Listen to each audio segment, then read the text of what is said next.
Famille, écoutons cette vidéo ensemble. Les arabo-musulmans étaient présents sur le continent américain dès le 1er siècle de l'Hégire. Cela a été attesté par les découvertes archéologiques qui ont été faites par exemple en Californie et au Nevada. En Californie, le nom de Isa ibn Maryam y a été retrouvé écrit en lettres koufiques, c'est-à-dire originaire de Koufa en Irak, une ville qui a été fondée au 1er siècle de l'Hégire par Omar ibn Khattab radiyallahu anhu.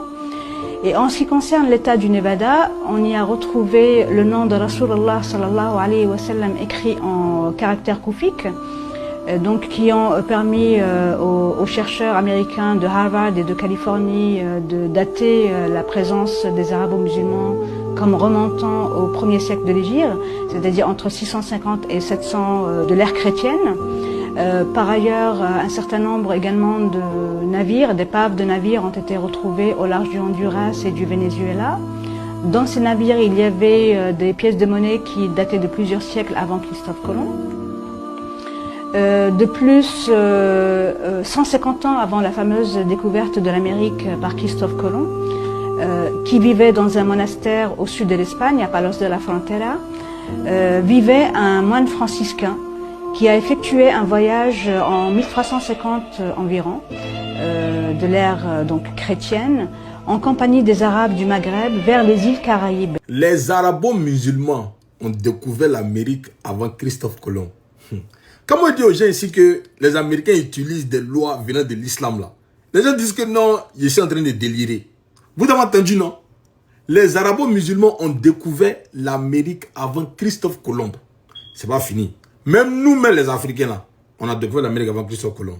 Écoutez ça encore. Les Africains ont découvert l'Amérique bien avant Christophe Colomb. Au XIVe siècle, l'empereur du Mali, Aboubakri II, voulut découvrir la limite la plus éloignée de l'océan. Pour cela, il envoya 200 navires qui avaient reçu l'ordre de ne pas revenir sans avoir découvert de nouvelles terres. Un seul d'entre eux reviendra, affirmant avoir vu le reste de la flotte entraînée par un puissant courant marin. Cela suffit à éveiller la curiosité de l'empereur explorateur.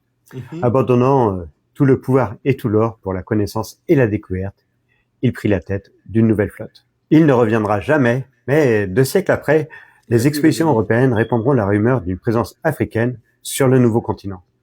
À l'origine de ce récit, son successeur à la tête du Mali, le richissime Mansa Moussa, qui inscrit ainsi son pays dans la continuité des grands explorateurs de l'Antiquité, les Égyptiens et les Carthaginois.